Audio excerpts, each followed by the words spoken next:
자, 이번 시간에는 이제 우리 지난 시간에 정비 사업에 정의 관련된 걸 좀 했고요. 자, 이번 시간에는 페이지 360페이지인데 그 전에 그 359페이지 잠깐 보시면 359페이지 토지 등 소유자라는 게 하나 있었어요. 이게 좀 잘 나와서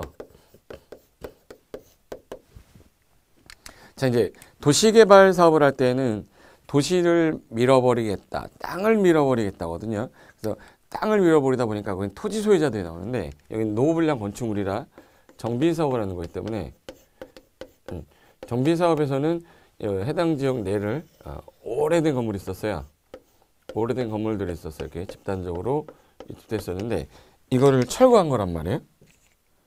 자, 이걸 철거했어. 철거하고 새로 지어줘. 그럼 여기에 살고 있던 사람 중에 토지만 가진 사람도 있고 건축물만 가진 사람도 있을 거예요.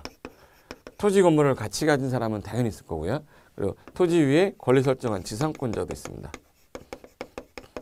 그럼 이제 요 세 사람이 지금 현재 다 나갔다가 들어오는 게 맞는 거죠. 그러면 이 사람들이 권리자니까 이 사람들을 토지 등 소유자라고 해서 등에다 넣어놓은 거예요. 그래서 토지 등 소유자 그러면 누구 얘기하는 거예요? 토지 소유자, 건축물 소유자, 지상권자 세 명을 한꺼번에 부르는 건데 여기서 정비사업만 조심하세요. 정비사업 중에 재건축은 조심해야 돼요. 재건축 사업. 자, 주택 재건축 사업의 경우에는 뭐가 약간 차이점이 나오냐면 자, 얘는 보세요. 기존에 아파트인데 나홀로 아파트예요. 재건축하는데 30평짜리 평수 30평짜리 아파트가 있었고 대지 지분이 10평짜리가 있었어요. 자, 그럼 이제 갑이라는 사람이 재건축하게 되면 자, 내 건물을 헐고 나서 그 건물의 평수에 주는 게 아니죠. 여기 해당 지역에 갖고 있던 요 땅이 있어. 땅 면적에 용적률을 적용해서 받고 그 다음에 큰 걸 받으면 부담금을 내야 되고 작은 걸 받으면 그 용적률보다 작은 걸 받으면 그때는 이제 받겠죠, 분담금을. 그래서 여기 만약 용적률이 300%다. 그럼 대지 지분이 10평이었으니까 대지 지분의 몇 배 쌀 수 있는 거야? 3배. 그럼 3배 싸면 얘는 30평을 하는 거죠. 근데 이 아파트가 32평짜리인 거예요. 그럼 얘는 플러스 2평을 더 받아야 되는 거죠. 그럼 평당 가격이 2천만 원이었다. 그러면 4천만 원을 내놔야 된다는 개념으로 가야지. 근데 만약에 이 땅이 없어요. 여기 땅이 없어. 땅이 없어. 그러면 건물을 철거하고 나서 대지 지분이 없으면 줄 수가 없잖아요. 땅의 지분에 맞춰서 줘주는 건데 그러니까 이 건물에 딸려있는 부속 토지를 동시에 소유해야 돼. 동시에 소유한단 말은 건물하고 부속 토지를 같이 가진 자라는 뜻이지. 그래서 여기서 재건축 사업에서의 토지 등 소유자라고 하면 건축물 및 그 부속 토지 소유자 이렇게 얘기합니다. 이제 거기 보시면 자 359페이지에 9번이죠. 토지 등 소유자 해놓고 거기 1번 보시면 주거환경 개선사업, 재개발사업, 도시환경 정비사업, 주거환경 관리사업의 경우에는 이 정비구역 안에 들어있는 토지 소유자, 건축물 소유자, 지상권자를 말한다. 이 사람을 말하는 거예요. 근데 이번에 재건축 사업이라고 돼 있죠. 그럼 재건축 사업의 경우에는 자, 재건축은 이 정비구역 안도 있겠지만 정비구역 지정되지 않은 지역도 가능하거든요. 근데 거기서는 이 사람은 건물하고 뭐를 같이 가져야 돼? 부속 토지를 같이 갖고 있는 소유자여야지만 된다. 이런 뜻이에요. 그래서 거기 토지 및 그 건축물 소유자라고 되는데 같이 가진 사람을 말하는 거야. 3번에 여기 가로주택 정비사업은 자, 이거는 정비구역이었잖아요. 정비구역. 근데 가로구역은 도로로 둘러싼 일단의 지역에 가로구역 안에 살고 있는 토지 소유자, 건축물 소유자, 지상권자 이렇게 돼 있어. 이거 같죠? 그러니까 구역만 다른 것뿐이에요, 얘랑. 그러니까 우리는 뭐만 알면 되냐면 재건축 사업만 건물하고 부속 토지를 같이 갖고 있어야 된다. 그럼 여기서 사례를 봤을 때 자, 예를 들어서 이 아파트 35년 됐습니다. 이 아파트는 재건축 단지인데 40년 됐어. 네, 이 아파트 30평짜리고요. 이 아파트도 30평짜리인데 여기도 재건축하고요. 여기도 재건축한대요. 근데 얘 같은 경우에 대지 지분을 봤더니 얘가 예를 들어서 15평이에요. 얘 대지 지분 봤더니 7평이에요. 그러면 이제 재건축을 할 때 이게 어디가 더 비싸냐면 요 35년짜리가 여기 좀 더 비싸겠죠, 당연히. 여기 한 지금 3억 정도 한대요. 3억. 30평짜리가 얘는 4억 정도 한대. 둘 다 3억이라고 그럴까? 겉으로 봤을 때는 자, 둘 다 3억인 거예요. 근데 누가 더 가격이 올라면 얘가 가격이 올라가요. 이게 5년 남아서 올라가? 그게 아니에요. 둘 다 재건축을 하는 아파트면 어차피 철거할 건데 건물은 가치가 없다고 봐요. 감가상각이라는 게 있어서 얘는 가치가 없어요. 둘 다 30평인데 우린 이거 보면 안 되고 뭘 봐야 되죠? 대지집을 봐야 돼요. 그럼 여기에 해당 지역이 2종 일반 주거였다. 그럼 2종 일반 주거 지역이었다. 근데 여기서 재건축을 하면서 종상향을 해서 3종 일반 주거로 바꿔준 거예요. 지구단위로 해서 여기 용적률을 300%를 적용했다. 예를 들어서 299%를. 그러면 쉽게 말하면 이 땅에 3배를 쌓게 주는 거죠. 그럼 얘는 3배니까 45평 가는 거예요. 근데 얘는 37에 21이니까 21평 가는 거야. 평수 차이 봐봐, 이거. 몇 평 차이 나요? 얘는 나갔다가 들어왔을 때 45평, 21평 가는 거예요. 그럼 벌써 얘 몇 평이냐면 24평 차이 나죠? 이 아파트가 주변의 시세가 만약에 1,000만 원이다. 평당 1,000만 원이다. 그럼 벌써 2억 4천이 얘가 더 비싼 거야. 그러니까 얘는 2억 4천이 더 비싼 건데, 그러니까 거래될 때 5억에는 거래가 된단 말이에요. 근데 왜 똑같이 생겼는데 왜 5억이야? 이 대지 지분 때문에 그래요. 그래서 건물하고 부속 토지를 같이 가져야죠. 근데 대지는 있는데 건물이 없어. 그럼 재건축이 아니죠. 재건축은 건축물을 철거하고 건물을 다시 주는 거잖아. 그러니까 그렇지. 그래서 요거가 재건축의 개념이 요게 좀 다르구나. 그럼 앞으로 내가 재건축 아파트를 투자한다 그러면 무조건 제일 먼저 봐야 될 거는 등기부 등본 뜯어서 뭐 맨 밑에 대지 지분이라고 있을 거야. 뭐 34,500분에 뭐 100제곱미터, 뭐 39제곱미터, 24제곱미터 이렇게 써 있을 거예요. 그게 대지 지분이에요. 그래서 지분이 큰 거를 고르는 게 낫다. 만약 지분이 같다 그러면 용도 지역이 용적률이 높은 지역으로 가면 된다. 왜? 같은 평수인데 용적률이 높아야 더 들어가니까. 그래서 이 부분의 개념이 우리 토지 등 소유자 개념입니다. 그래서 여러분이 중개를 자격증을 땄을 때 중개를 하시려면 요 토지 등 소유자가 누군지를 알아야지 그 조합원이 되는 걸 알 거 아니에요? 게다가 투자하는 사람이다 그러면 내가 뭘 사야 될지에 대한 판단을 해야 되기 때문에 그래서 토지 등 소유자 개념이 상당히 중요했던 거예요. 그래서 여기까지가 용어 정의였고요. 자, 페이지 360페이지로 가겠습니다. 이제 360페이지 가시면 이제 제2절에 자, 정비 사업을 하려면 제일 먼저 뭐부터 해야 되냐? 그럼 정비 사업이라는 거는 제일 먼저 기본적인 방향을 잡아야 돼요. 그래서 여기서 순서가 정비 사업을 하기 위해서 여기가 도시예요. 자, 이게 도시. 특별시, 광역시, 특별자치시, 특별자치도, 일반시, 군이야. 그럼 여기서 이게 도시인데 도시에서 정비를 하려면 방향부터 잡아야 되죠. 그럼 방향 잡으려면 여기 정비할 게 근데 없는 데가 좀 하나가 있더래요. 이 군은 그렇게 많지가 않아. 그 군은 그렇고 그러면 군 빼고 특별시, 광역, 특광, 특특해서 그럼 정비 사업에 관한 정비 기본 계획을 짜자. 정비 기본 계획을 짜는데 정비 기본 계획을 누가 짤 거예요? 그럼 당연히 누가 짜냐면 특광, 시장이 짜요. 여기는 누가 빠졌어요 지금?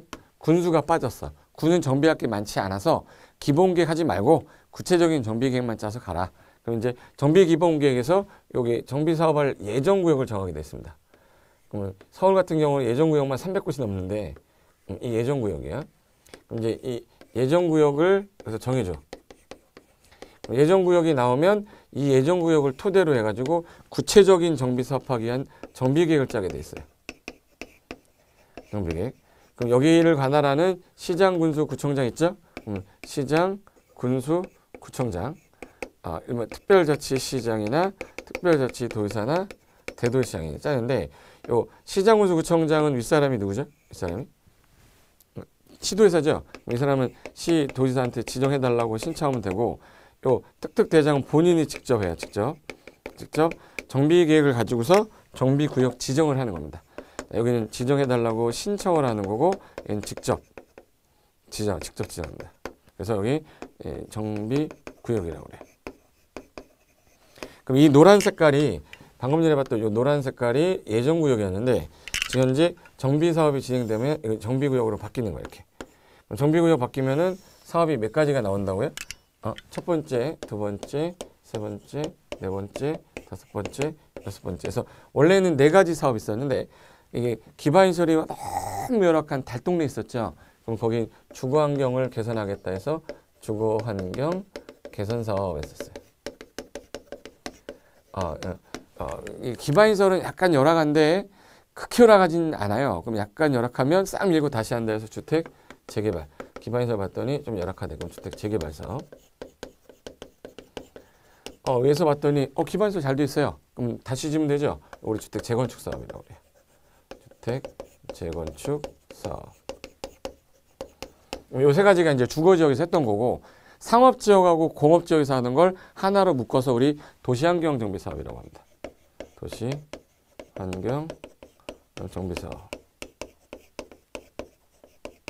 그래서 이제 요 4가지를 정비 사업이라 하다가, 야, 이거 사업 너희들이 진행이 안 되니까, 너희들이 안 하면 우리가 기반시설 확충해 줄 테니까 집은 너희들이 스스로 보전 정비 개량해라. 우리가 주거 환경만 관리해 줄게 해서 주거 환경 관리 사업 만들어냈어요. 요거까지 있다가, 야, 이건 대규모로 요즘 진행되는 게 안 되니까 그러면 소규모로 가로구역, 도로로 둘러싸인 일단의 지역만을 대상으로 하자 해서 가로주택 정비 사업이 나왔죠. 가로주택 정비 사업이 나왔어요. 그럼 이제 사업이 이제 몇 가지가 나온 거예요? 총 6가지. 그래서 여기서 요 6가지를 하려면 제일 먼저 뭐가 지정돼야 되냐면 정비구역이 지정돼야 돼요. 이 6가지 중에서. 근데 요거는 정비구역이 지정돼야 되는데 얘는 정비구역이 아니라 뭐라고 그러죠? 도로로 둘러싸인 일단의 지역을 우리는 가로구역이라고 그래서 가로구역을 단위로 한다. 대신에 얘는 대규모로 하는 게 아니라 무슨 규모로 가는 거예요? 소규모로 가는 거고, 얘는 단독이나 다세대가 밀집된 지역에서 한번 정비하는 거고요. 얘는 상업지역하고 공업지역에서 주로 하는 거고, 여기는 기반시설이 극히 열악할 때 하는 거고, 여기는 약간 열악할 때 싹 밀어버리자. 양호하니까 건물만 다시 있자. 기반시설이, 정비 기반시설이. 그래서 이 상태에서 진행을 했는데, 그동안 재건축은 투기가 워낙 많아서 얘는 정비구역이 지정돼도 가능하지만 이 정비구역 지정 요건을 되게 세게 해놓다 보니까 이거 안 되겠다. 이게 무너질 우려가 있다고 인정되는 경우에만 조건이 맞지 않아도 안전진단을 해보고, 안전진단이 통과되면 이거 재건축할 수 있게 해주겠다. 그래서 안전진단이라는 표현이 나오면 무조건 무슨 사업이 나와야 돼요? 재건축 사업이 나와야 돼요. 그래서 여기 제일 먼저 그럼 1등으로 해야 되는 게 정비 뭐예요? 기본계획. 그 다음에 구체적으로 정비계획 짜서 그 다음에 정비구역 지정 신청하면 이제 정비사업이 진행이 되겠다. 그러면 여기서 지정권자는 누구예요? 그럼 이제 시도지사는 직접 지정할 수 있고, 특별자치시, 특별자치도 대도시는 본인이 직접 하는 거죠. 그럼 지정권자가 시도지사 대장이라는 뜻이에요. 여기는 국토교통부 장관이 없어요. 조금 동네 사는 거라. 그래서 대신에 어느 건 있냐? 기본계획에다가 방침은 제시할 수 있습니다. 방침. 그래서 국토교통부 장관이 정비 기본 방침을 주고 대한민국에서 일어나는 정비 사업에 대한 방향을 주겠다. 그 방침에 맞춰서 기본계획 짜고 정비계획 짜서 정비구역 신청해라. 이런 형태로 가는 거죠. 그래서 여기 자 360페이지 2절에 1번 보시면 도시 및 주거환경 정비 기본 방침 수립에서 자 국장이 정비 개선을 위해서 10년마다 이분이 기본 방침을 수립하고요. 5년마다 타당성 검토를 해주면 이 방침에 맞게끔 2항이 나온 거예요. 정비 기본계획 수립에서 수립권자 정도는 외워야 돼요. 현관펜 하세요. 특광 특특 시장에다가 거의 군수 없다라고 빨간 색깔로 하나 써놓으시면 좋겠다. 주어의 특광 특특 시장은 정비 기본계획을 방향 잡는 걸 매년 잡을 필요는 없겠죠. 그래서 정비 기본계획은 10년 단위로 짜요. 10년 단위로 수립하고, 다만 도지사가 기본계획 수립할 필요 없어. 그러면 이제 큰 시가 아닌 시 있죠. 대도시가 아닌 시, 일반 시 있죠. 일반 시. 50만 안 되는 시는 안 짤 수도 있다. 이렇게 됐어요. 수립하지 아니할 수 있고, 방향이라는 게 국가정책이 많이 바뀌는 건 대통령 바뀔 때 많이 바뀌니까 한 5년마다 타당성 검토 정도는 한 번씩 해서 정비 방향을 잡아야 된다. 그래서 5년마다 타당성 여부 검토한다. 그리고 수립 절차는 자 일반적으로 봤을 때 급수가 제일 낮은 사람이 누구죠? 시장이죠. 시장은 누구한테 승인 얻어야 돼? 도지사한테 승인 얻어야 돼. 승인 얻어서 일반 시장은 본인이 하고, 대도시 아닌 시장은 기본계획을 수립 변경한 때 도지사 승인을 얻어야 되며, 그리고 도지사의 승인함에 있어서는 권한자가 잘 모르니까 지방도시계획위원회 심의 거친 다음에 이게 짜졌어요. 그럼 이 내용은 방침에 맞는지 이분이 확인을 해야 되죠. 그럼 기본계획 다 짜고 나면 국장한테 뭐는 해야 돼? 보고는 드려야 된다. 이렇게 됐어요. 보고 드려라. 그래서 보고 드리라고. 그래서 마지막에 국장에게 보고는 해야 된다. 그럼 이제 방향이 잡혔어. 그럼 앞으로 여기서 언제 할 거냐 해서 예정구역별로 정비계획 수립식이 다 정해놨어요. 정비계획 수립시기가 도래하면 이제 정비계획 짜는 거야. 이제. 그래서 거기 큰 3번에 정비계획 수립 및 지정해서 자, 1. 정비계획 수립 및 정비구역 지정 신청.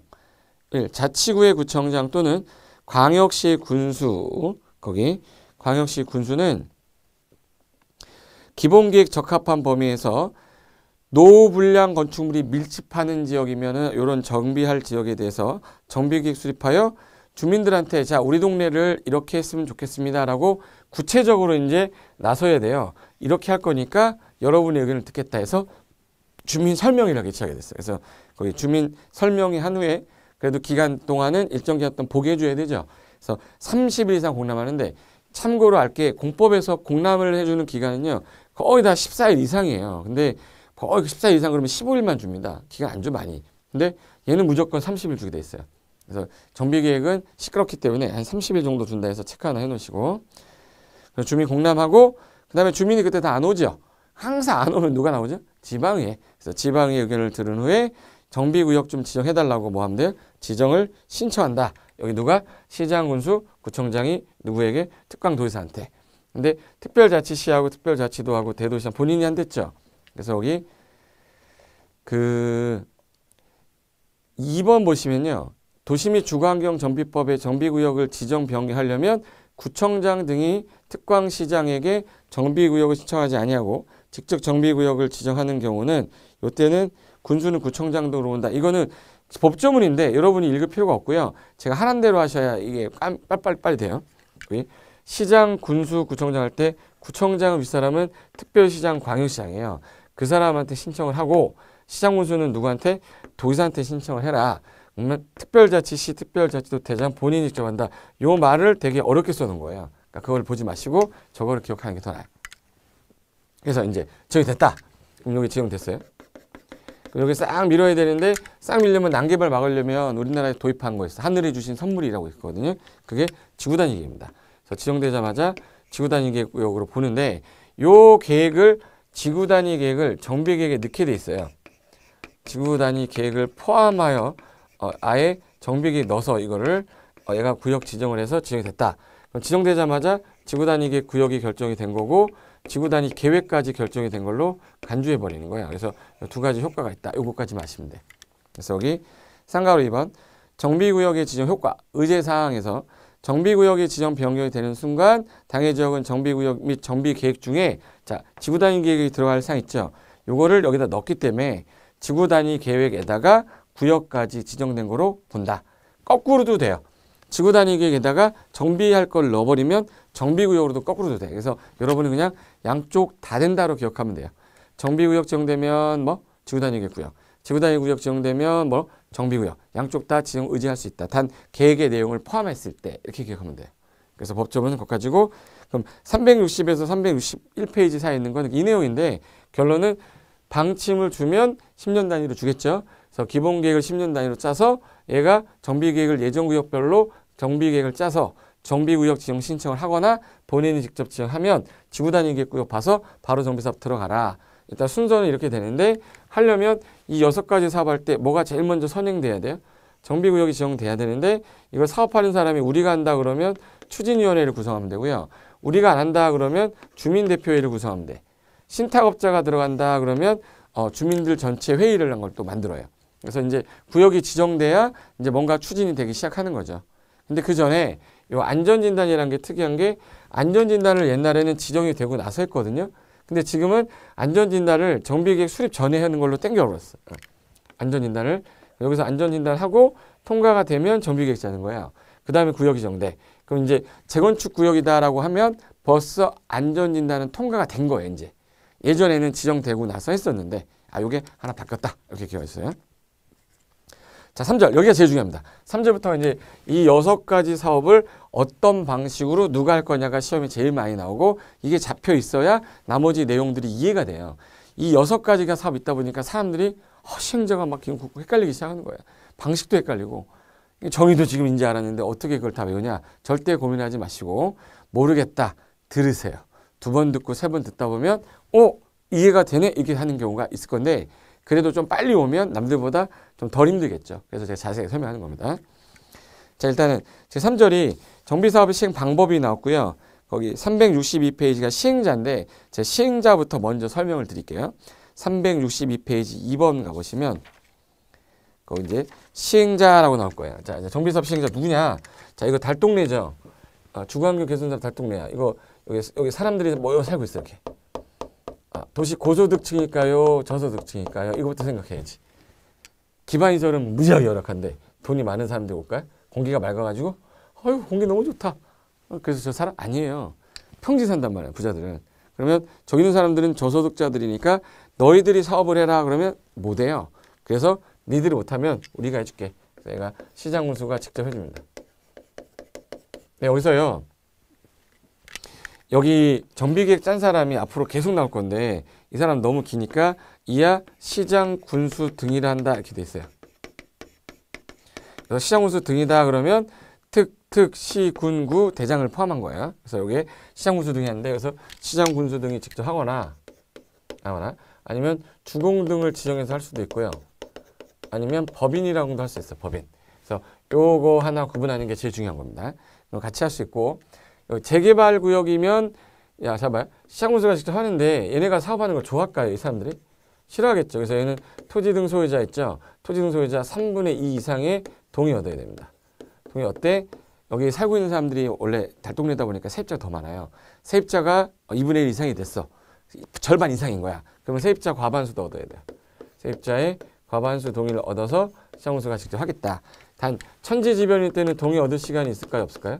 없어요. 그래서 천지지변 등일 때는 동의 얻지 않고도 가능하다 이렇게 됐어요. 여기 천지지변일 때. 그리고 재개발하고 재건축은요. 이 안에 살고 있는 사람들이 해야 되잖아. 재개발은 안에 살고 있는 사람들이 해야 되니까 여기 같은 경우는 재개발 재건축이죠. 그럼 얘는 어떻게 할 거야? 그럼 얘는 살고 있는 사람들이니까 니들이 뭐 설립해라. 조합. 니들이 해라. 조합. 근데 도시환경 정비사업 같은 경우는 상가 혼자 가진 사람도 있어요. 공장 혼자 가진 사람도 있는데 그럼 어떻게 할 건데 단독으로 해라. 그러면 토지 등 소유자 단독도 가능합니다. 단독도 가능하고 이들이 여러 명이에요. 상가 주인이 20명, 30명일 수도 있잖아요. 큰 상가면. 그러면 조합 설립해서 해도 된다. 그래서 조합인데 예혼자, 토지 등 소유자 단독이 된다는 거. 그리고 주거환경 관리는 너가 못하면 우리가 기반시설 깔아줄 테니까 집만 알아서 보전해. 개량해. 그래서 이거 우리가 해줄게. 우리가 누구죠? 시장 군수 등이에요. 시장 군수 등이 하거나 또는 과반수 동의를 당신들이 하시면 한국토지주택공사랑 지방공사 줄여서 주공등이라고 그랬죠. 지정해 줄 수도 있다. 그리고 가로주택은 소규모 재건축이라 니들이 해라. 그 가로구역 안에 살고 있는 사람들이 뭐 설립해서 조합. 그래서 여기 시행자가 되는 거예요. 그래서 시행자가 요건데 처음에는 좀 익숙하지 않을 거예요. 이제 한 바퀴 돌고 2바퀴 돌면 내 눈에 들어오기 시작할 거야. 근데 여기서 제일 전문성이 없는 애 시장군수는 하는 일 이런 거 관청이다 보니까 빠르겠지만 이 조합하고 개인은 못해요. 그래서 공동시행이라는 걸 해놓겠다. 너희들이 혼자 하게 되면은 20년, 15년 걸리는데 같이 하면 절차도 빨라지겠죠. 대신에 수익은 쉐어해야 되니까 과반수 동의하면 우리랑 같이 하게 해줄게. 시장 군수나 주공 등하고 할 수 있게 해주고 얘도 과반수 동의 얻으면 시장 군수나 주공 등하고 가능하게 해주겠다. 얘도 과반수 동의 얻으면 시장 군수나 주공 등하고 가능하게 해주겠다. 주공 등. 너도 과반수 동의 얻으면 시장 군수나 주공 등하고 가능하게 해주겠다. 이렇게 돼 있어요. 이렇게 된 상태인데 문제가 이 시나 군이 10군데를 같이 하고 있는 거야. 지원이 빨리빨리 안 와요. 그래서 문제가 되는 게 그럼 돈 많은 전문가들하고 같이 해라. 건설회사를 하면 되겠네. 우리는 건설회사가 일반적으로 건설업자라고도 하고요. 등록하는 건설회사를 등록업자라고도 해요. 그래서 건설업자랑 등록업자랑도 가능하게 해주겠다. 건설업자, 등록업자. 대신에 대통령령이 정한 신탁업자와 한국감정원도 포함시켜줬어요. 여기는. 재개발 사업은 돈이 없는 애들이라서. 근데 재건축 같은 경우는 약간 양호한 지역이다 보니까 돈이 많은 사람들이죠. 그래서 옛날에 건설업자랑 같이 안 했는데 지금은 건설업자하고 등록업자하고 하는 거는 허용해 주겠다. 여기는 대통령 영이 정한 신탁업자 한국감정 신한은행 아닙니다. 예. 여기 건설업자 등록업자인데는 그게 없어요. 그리고 도시환경도 마찬가지로 건등대 건설업자 등록업자 대통령 영이 정한 신탁업자하고 한국감정 같이 하게 해주겠다. 그리고 얘 같은 경우는 없고요. 공동시행이 없지. 니들도 능력이 안 되면 누구도 같이 해줄게. 건설업자 등록업자. 근데 문제가 신탁업자 한국감정원 같이 하려고 그랬는데 이 소규모죠. 한국감정원이 같이 할 일이 없겠죠. 그래서 여기는 신탁업자만 나오고 한국감정원이 없어서 여기는 건등신한, 건등신한, 건등이라고 해요. 건등신이라고 해요. 요걸 이제 사업하는 시행자라고 해요. 시행자. 그럼 시행자가 시행 방식 정해야겠죠. 시행 방식 어떤 방식으로 할 거냐. 요게 시행자가 요 사업은 이 사람이, 요 사업은 이 사람이, 요 사람은 이 방식으로, 요 사람은 이 방식 이렇게 한다는 거예요. 그래서 여기 교과서 보시면 362페이지에 쌍가로 2번 중간에 밑에 1. 주거환경 개선 사업의 시행자 요거 얘기하는 거죠. 그거 보시면 주거환경 개선 사업은 그 공람 구역 지정 공람 공고를 현재 정비 예정 구역 안에 토지 또는 건물 소유자 또는 지상권자의 얼마 동의 얻으라고 돼 있어요? 3분의 2. 자력 방식일 때는 과반수. 자력이 스스로 계량 방식이라고 그래요. 동의할 때 동의와 세입자가 2분의 2 이상이다. 많다. 그러면 그 세입자의 과반수 동의를 얻어서 각각 누가 시장운수가 다음에 따라 시행하게 할 수가 있다. 다만 세입자 수가 좀 적어요. 그럼 안 얻어도 되겠죠. 특정한 경우가 있으면 동의 안 거칠 수 있어요. 천재지변 이럴 때 안 거칠 수 있어요. 그러면 이제 박스 보세요. 자, 오른쪽 가시면 1. 시장운수가 직접 시행한다. 아니면 다음에 어느 하는 해당자와 시행자를 정할 수 있다. 누구로? 주공 등으로. 그리고 2. 주거환경 개선 사업을 시행하기 위해 국가지자체 주공 공공기관 운영에 관한 공공기관의 50% 출자한 법인 있죠. 법인을 시행자로 정할 수도 있어요. 법인을. 아니면 같이 할 수도 있어요. 그래서 여기 2번 시장운수가 방금 1에 해당하는 자와 공동으로 그 자를 공동시행자로 지하는 경우에는 건설업자 등록업자도 같이 할 수 있어요. 플러스에서 건설업자 등록업자 공동시행할 수 있다. 여기 하나 들어간 거예요. 단 예외 있어요. 니은 예외.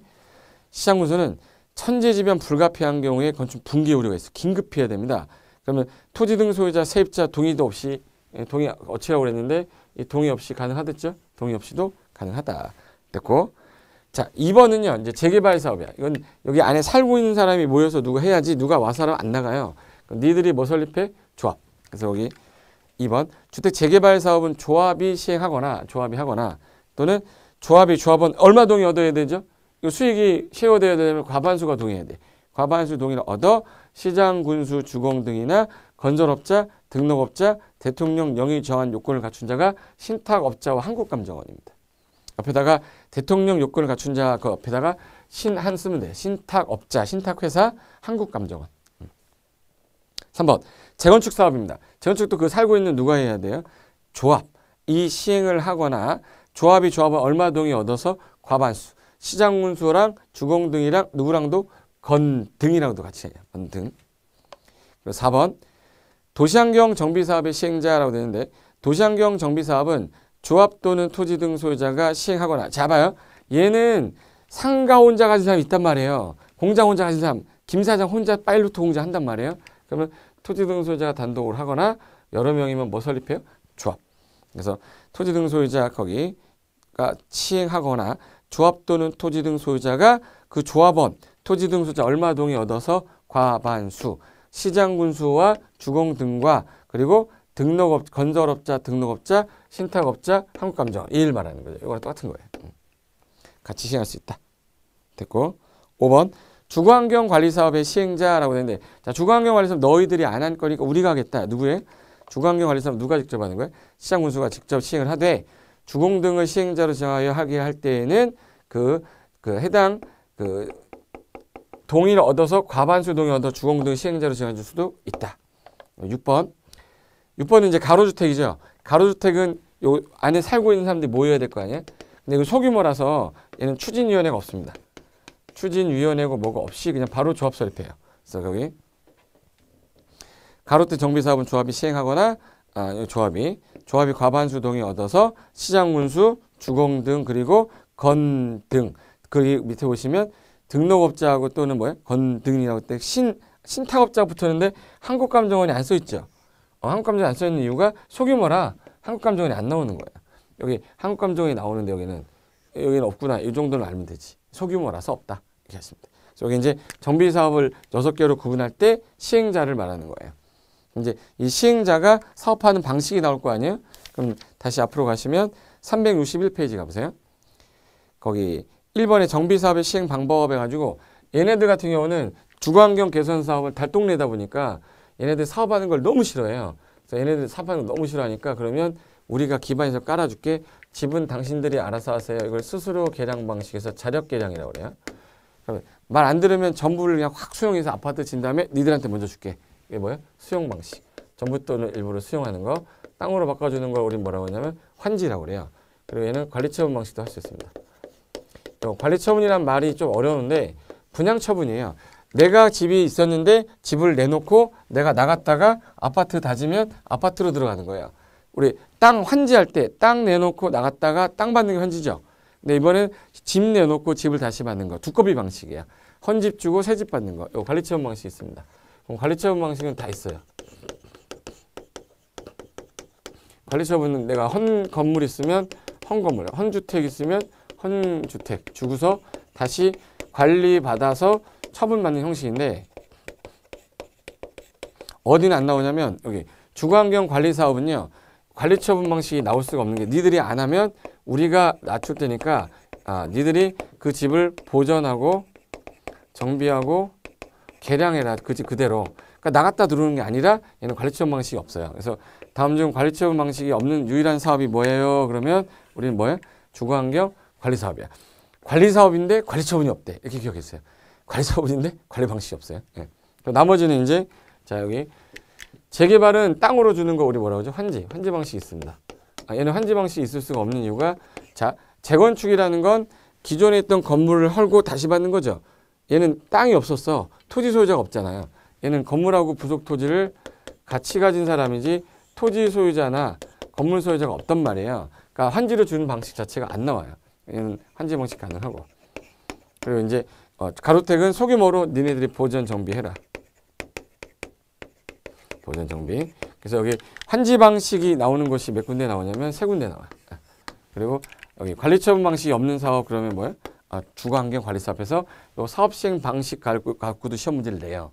그래서 여기 교과서 보시면 361페이지에 주거환경 개선 사업은 다음 방식으로 한다 해서 기역, 니은, 디귿, 리을 있죠. 여기 스스로 개량, 수용, 환지, 관리처분 인가에 따라 건설한 주택 및 부대 복리서 건설해서 공급해주겠다. 야, 잘 봐요.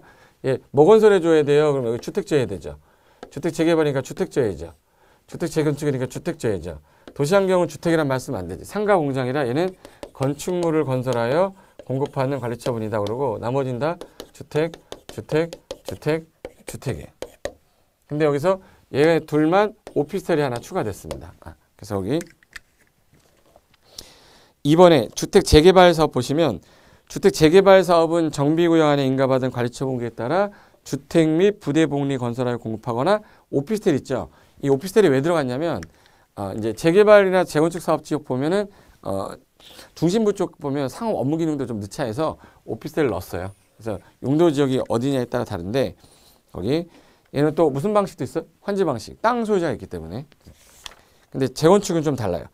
3번 가시면 재건축은 정비구역 안도되고 박두된다고 그랬죠. 규제가 세서. 그러면 정비구역 아닌 그 안에 인가받은 관리처분계에 따라 얘는 주택 및 부대 복리서를 건설하여 공급하거나 오피스텔도 허용한댔죠. 오피스텔을 건설하여 공급하는 방법에 따른다. 4번 도시환경 정비사업이라고 했어요. 도시환경 정비사업은 정비구역 안에 인가받은 관리처분계에 따라 자 얘는 건축물이란 말을 써야지 주택이란 말 쓰면 안 돼요. 상가 공장이라 이걸 주택이라 해서 틀렸단 말이야. 건축물 건설에 공급하는 관리처분 방식과 환지 방식을 따른다. 이렇게 됐고 5번 주거환경관리사업이라고 되어 있어요. 주거환경관리사업은 주거환경관리사업 시행자가 거기서 경비기반인서를 우리가 싹 확충해 줄 테니까 토지 등 소유자가 스스로 주택을 보전, 정비, 개량 그대로 니들이 해. 이 얘기죠. 그리고 6번에 가로택 정비사업은 가로택 정비 시행자가 가로구역에서 인가받은 관리처분에 따라 주택 및 부대봉이 건설하여 공급하거나 보전 정비하는 방식이다. 해서 환지 방식이 안 나오는 게 몇 군데네? 3군데예요. 그래서 환지 방식이 없는 사업 골라오세요. 그러면 재건축, 주거환경 관리, 가로택인데 지금 제가 요거 판사한 거 있죠. 여기서부터까지. 요 판사한 거 앞으로 제가 표로 나중에 프린트 만들어서 나중에 기본 이론을 할 때쯤에 제가 이거 표로 외울 수 있게 할 테니까 여러분은 지금 하지 마세요. 외우지 마시고 6개 사업이 있구나. 사업 방식이 다르구나. 사업 시행자도 다르구나. 이걸 개념을 잡는 게 제일 중요해요. 기초 강의에서는요. 이거 외우려고 달려들어봤자 3일 뒤에 싹 까먹습니다. 아무런 의미가 없어요. 그래서 그 사업 방식, 사업 시행자, 그리고 정비구역 지정까지 한 거예요. 그럼 이제 이 사람이 이 방식으로 하려면 어떤 절차를 밟아야 되냐, 그거를 잠깐 쉬었다가 페이지 몇 페이지냐면 364페이지, 거기서부터 이어서 바로 들어가겠습니다. 자, 그럼 수고하셨고 다음 시간에 뵙겠습니다. 수고하셨습니다.